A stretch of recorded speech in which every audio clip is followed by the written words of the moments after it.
Hi guys, आज का अपना next topic circuit analysis in the S domain है। सर्किट एनालिसिस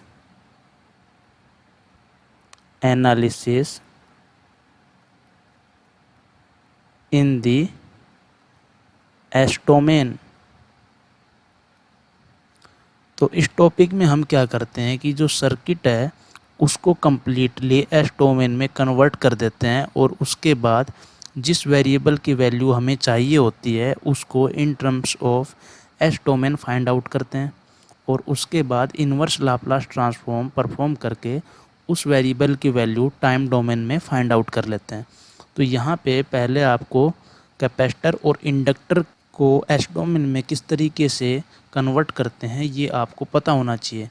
इनका जो प्रूफ है वो हम प्रीवियस जो चैप्टर है उसमें एक्सप्लेन कर चुके हैं। यहाँ पे जस्ट फॉर रिव्यू एक बार एक्सप्लेन किया जा रहा है। तो यहाँ पे देखिए, जैसे यहाँ पे कैपेसिटर है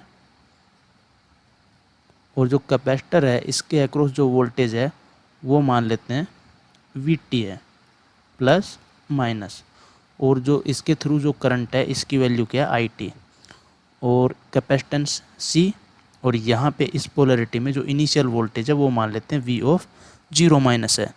तो यहाँ पे इसको इक्वलेंटली एस डोमेन में किस तरीके से कन्वर्ट करते हैं, यहाँ पे क्या आएगा 1/SC, और यहाँ पे क्या आता है एक voltage source plus minus V of 0 minus by S, और यहाँ पे जो वोल्टेज है कैपेसिटर के अक्रॉस इसकी वैल्यू क्या होगी V of S plus minus, और जो करंट है इसकी वैल्यू क्या होगी IS।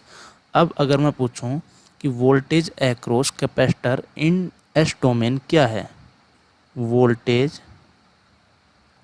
Across capacitor in S domain, तो यहाँ पे आपको अलग से यहाँ पे वोल्टेज अज्यूम करके नहीं मानना है, क्योंकि आप यहाँ पे ध्यान से देखिए ये जो सर्किट आया है एस डोमेन का वो टाइम डोमेन में आप देखिए कि जो कैपेसिटर है उसके अक्रॉस जो वोल्टेज थी वो क्या थी V ऑफ T। तो यहाँ पे क्या होगा V ऑफ S। तो वोल्टेज अक्रॉस कैपेसिटर इन एस डोमेन क्या है V ऑफ S। ठीक है। अब देखिए जो इंडक्टर है उसको किस तरीके से एस डोमेन में कन्वर्ट करते हैं। यहाँ पे इंडक्टर है, इसके अक्रॉस जो वोल्टेज है वो मान लेते हैं V ऑफ T है, और जो करंट थ्रू इंडक्टर IT है, और इस डायरेक्शन में जो इनिशियल करंट है वो क्या I ऑफ 0 माइनस।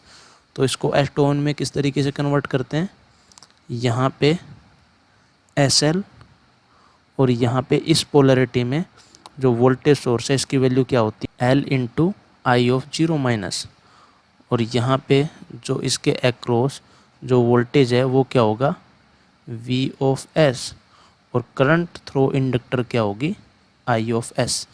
तो आई थिंक ये जो चीज़ें हैं ये आपको याद होनी चाहिए, अदरवाइज़ इनका जो प्रूफ है वो तो हमने जो प्रीवियस चैप्टर है उनमें किया जा चुका है।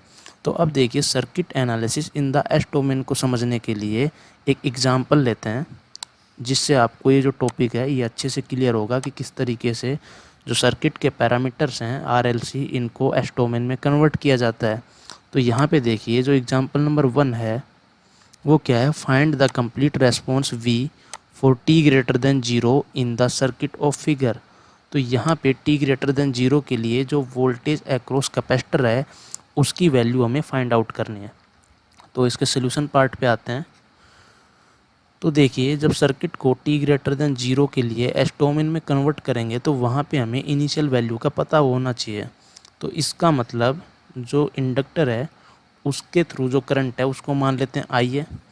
तो फॉर t लेस देन 0, देखिए जो स्विच है वो t ग्रेटर देन 0 के लिए हम क्या कर रहे हैं क्लोज। तो t लेस देन 0 के लिए क्या है ओपन, इसका मतलब ये सीरीज RLC सर्किट बन गया। तो t लेस देन 0 के लिए जो कैपेसिटर है वो कम्प्लीटली चार्ज होके क्या हो जाएगा ओपन सर्किट।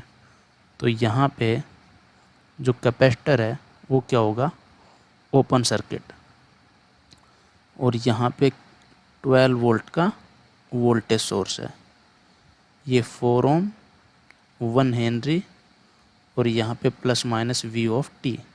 तो वी ऑफ टी की वैल्यू कितनी है 12 वोल्ट, और जो आई है current through inductor i of t, इसकी वैल्यू क्या है 0 ampere for t less than 0।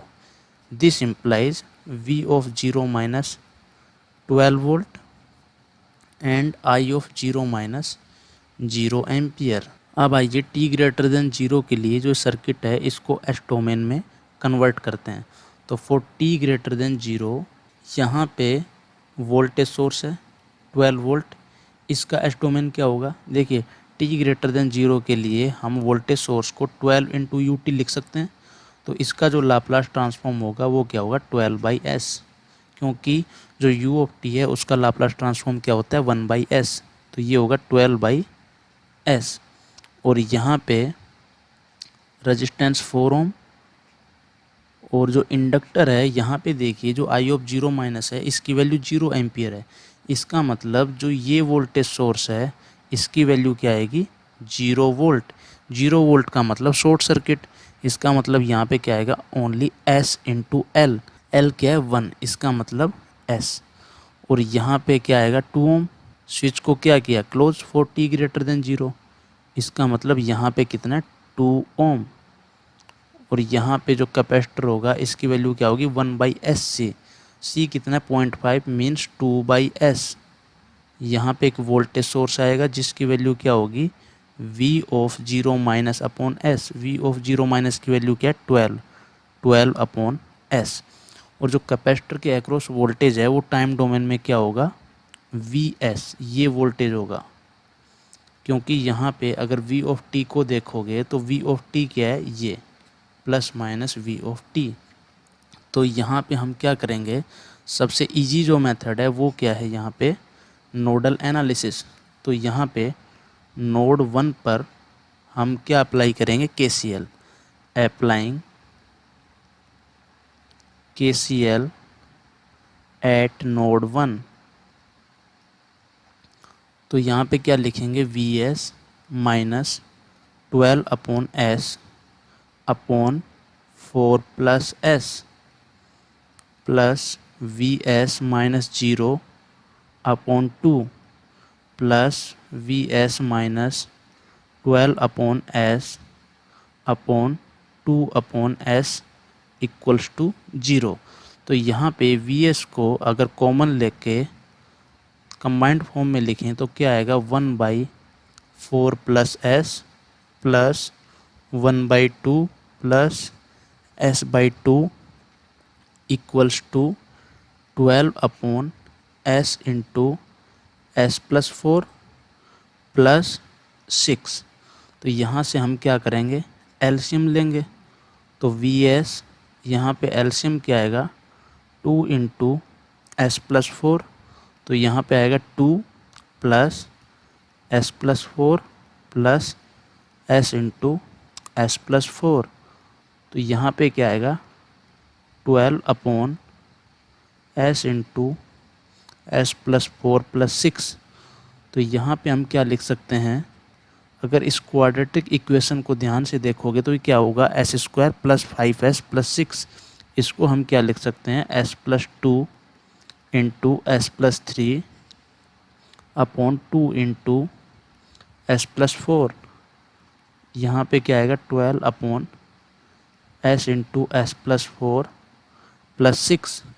तो यहाँ से Vs की वैल्यू क्या आएगी Vs equals to 12 upon s plus 4 जो है वो तो कैंसिल होगा, और जो 12 है ये यहाँ पे 2 से मल्टीप्लाई होगा।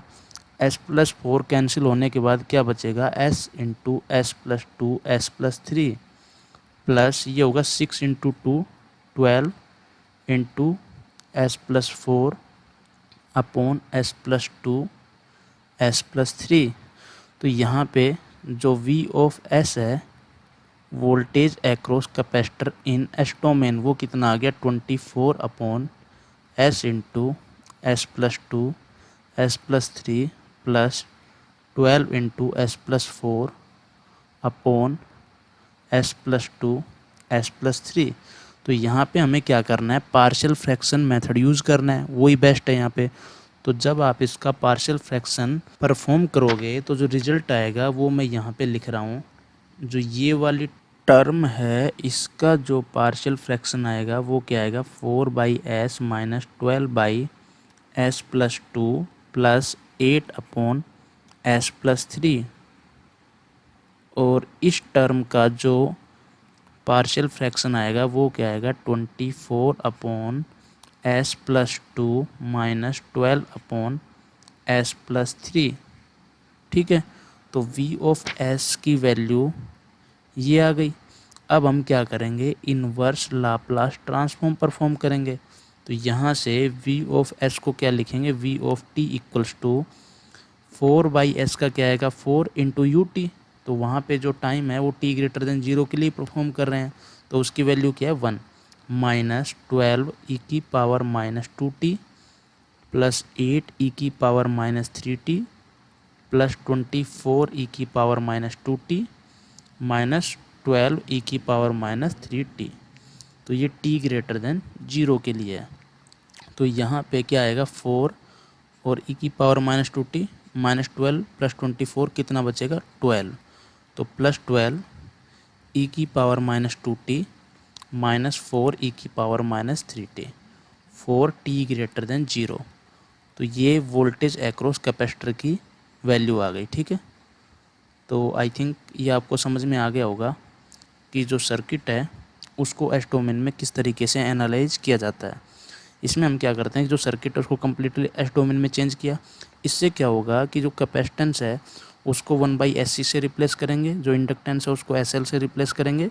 तो वहाँ पे नोडल और जो मैश एनालिसिस है उसको परफॉर्म करके वेरिएबल की value in terms of S domain find out कर लेते हैं, और वहाँ से फिर हमें इन्वर्स लाप्लास ट्रांसफॉर्म परफॉर्म करना होता है। इसका मतलब ये है कि अगर आपको इन्वर्स लाप्लास ट्रांसफॉर्म में कोई प्रॉब्लम नहीं है, अच्छे से अगर आता है, तो आप सर्किट को एस डोमेन में एनालाइज करना भी आपके लिए आसान होगा। Okay, thank you.